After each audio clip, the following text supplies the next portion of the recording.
Pawan Kalyan fans ఎంతో కాలంగా ఎదురు చూస్తున్న మూవీస్లో హరిహర వీరమల్లు కూడా ఒకటే. రీసెంట్గానే ఈ మూవీ షూటింగ్ కంప్లీట్ చేసుకొని జూన్ 12న రిలీజ్ చేస్తున్నారని అందరికీ తెలిసిందే. అయితే ఈ మూవీ పోస్ట్ అనుకున్న దాని బడ్జెట్ కన్నా ఎక్కువైందంట.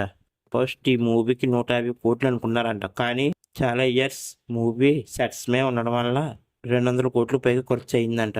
దీనికి పాజిటివ్ విషయం ఏంటంటే పవన్ కళ్యాణ్ ఓన్లీ అడ్వాన్స్ మాత్రమే తీసుకుంటున్నాడంట. తన వల్లే మూవీకి ఇన్ని ఇయర్స్ ఆలస్యమైందని మూవీకి మనీ తీసుకోవడం లేదంట.